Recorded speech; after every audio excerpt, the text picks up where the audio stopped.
En el canal ya hemos hablado sobre muchos aspectos de la vida en la época victoriana, pero algo que no podemos pasar por alto es el romanticismo que inspiraba esta época. Como ya nos podemos imaginar, el honor y la virtud eran dos cualidades morales fundamentales para toda dama victoriana.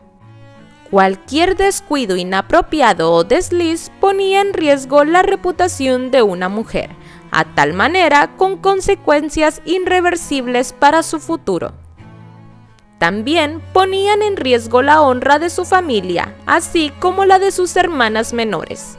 Prácticamente, cualquier acto que consideraban inapropiado tendría la consecuencia de ser repudiadas ante la sociedad. La clase social también adquiría un papel fundamental. Era muy mal visto y poco común que un cónyuge de una clase se casara con otro de una distinta.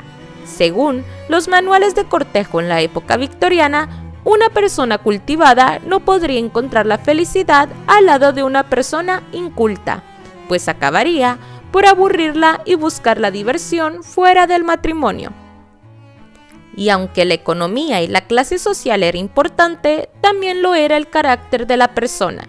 Hay que tener en cuenta que los matrimonios solían ser hasta la muerte, y la desunión no estaba bien vista.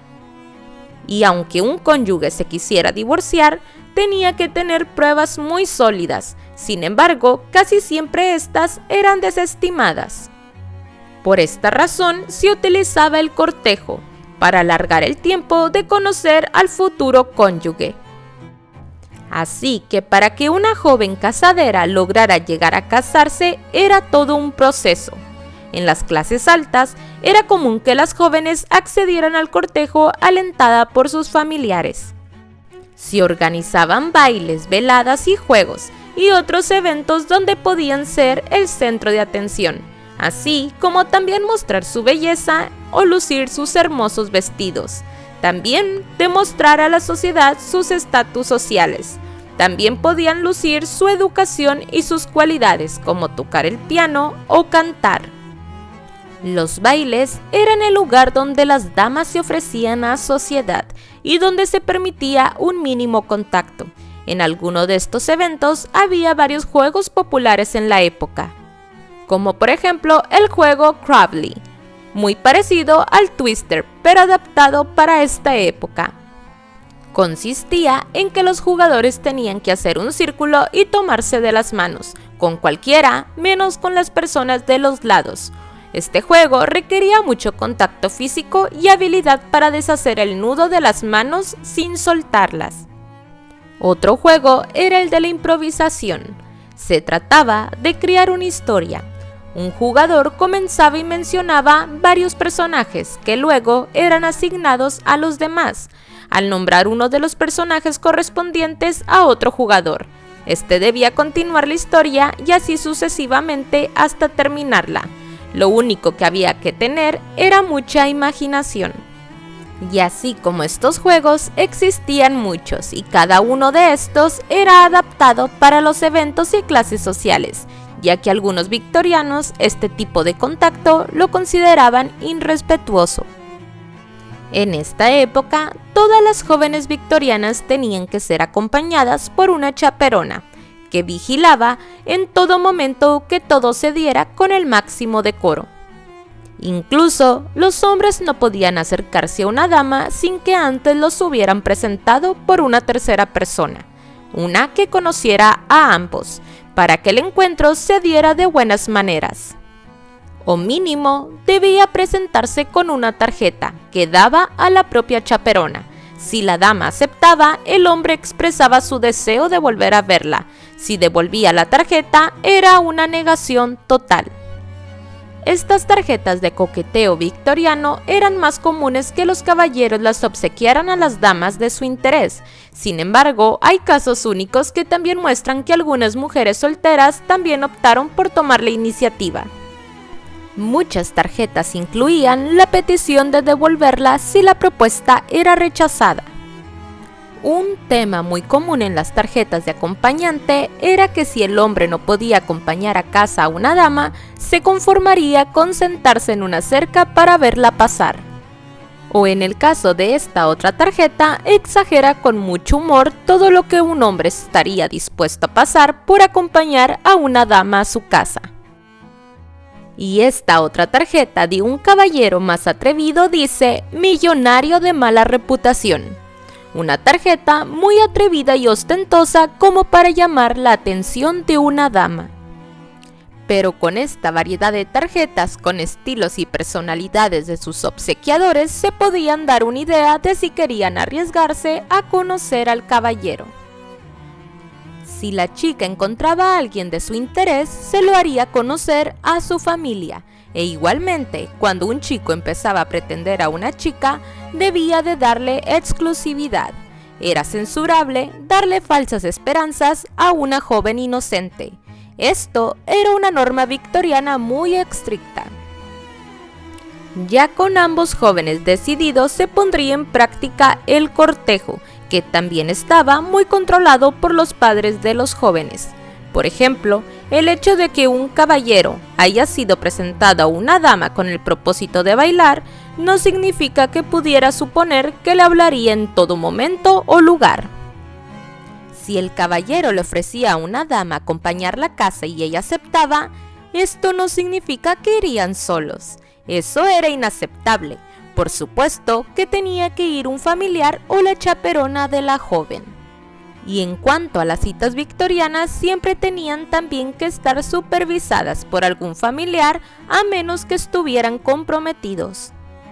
También era muy mal visto que el caballero se quedara en casa de la dama hasta tarde y en horas inadecuadas, ya que esto era sumamente descortés. Y la única circunstancia en la que un caballero podría tomar la mano de su acompañante sería cuando caminaran por calles inestables donde ella se pudiera caer, y este era el único contacto permitido. Algo que marcó esta época eran los tiernos obsequios con los que marcaban su amor, haciendo intercambios de medallones, monedas antiguas, retratos, poemas, dibujos y mechones de cabello. Y uno de los aspectos más románticos fueron las cartas. Sin embargo, en muchos de los casos, estas también eran interceptadas y leídas por los padres. Así que de esta manera surgieron costumbres y comportamientos y hasta lenguajes codificados que utilizaban para comunicarse cuando aún no estaban presentados o para hablarse en público y pasar desapercibidos ante las anticuadas chaperonas. Una de estas maneras de comunicarse era por medio de los pañuelos, cuyo uso era bien distinto de la funcionalidad con lo que lo asociamos en la actualidad. El uso del pañuelo como complemento de vestuario se consideró muy atrevido, ya que este en un principio solo formaba parte como un trozo de prenda íntima en el tocador de una dama, pero con el tiempo después fue un elemento necesario para mandar mensajes codificados, por decirlo así. Este pañuelo era uno de los objetos más preciados que un caballero pudiera recibir, ya que este tenía un significado más allá de lo material. Las damas bordaban sus iniciales o un pequeño mensaje en él, para dárselos a sus seres queridos y amados. Estos mensajes eran más que una letra o una frase bordada, era un labor cuidadoso, hecho con mimo, preparado con tiempo y delicadeza y personalidad, en que la dama mostraba sus habilidades con la aguja aprendidas de horas y horas de dedicación y esfuerzo. También a veces las iniciales bordadas iban acompañadas de pequeñas flores y ramilletes de colores en las esquinas del pañuelo. La elección de las flores trataban de transmitir un mensaje siguiendo el lenguaje victoriano de las flores. Cuando una dama tenía el pañuelo en sus manos era un apoyo para no sentirse nerviosa y daba un aspecto de serenidad, pero además fue uno de los complementos más utilizados para la comunicación entre los amantes, elaborando con suaves y discretos movimientos un complejo código amoroso en el que incluía desde el coqueteo hasta la advertencia e incluso el enfado y una ruptura elegante. El lenguaje del coqueteo con el pañuelo implicaba una serie de movimientos, cada uno con su propio significado. Por ejemplo, Si la chica lo pasaba tiernamente por su mejilla, significaba te quiero. Si la joven lo pasaba bruscamente por sus manos, significaba te odio. En cambio, si la joven doblaba el pañuelo, significaba necesito hablar contigo. Y si el pañuelo se lo apoyaba en la mejilla derecha, significaba sí, y si lo hacía en la izquierda, significaba no. Y estos son solo unos ejemplos de tantas cosas que podían decir con el pañuelo. Con estos mensajes codificados, los enamorados podían llegar a mantener una conversación a distancia muy entendible sin ser sorprendidos por sus vigilantes. Otro lenguaje secreto fue la floriografía, o más comúnmente llamado el lenguaje de las flores. La floriografía fue un medio de comunicación en la época victoriana, donde los enamorados, a través de flores y arreglos, enviaban sus mensajes, que expresaban sus sentimientos, el cual no solo dependía del tipo de flor, sino también del contexto y la forma en que se entregaba. Así, por ejemplo, recibir una flor dada vuelta representaba el significado contrario al originalmente conocido.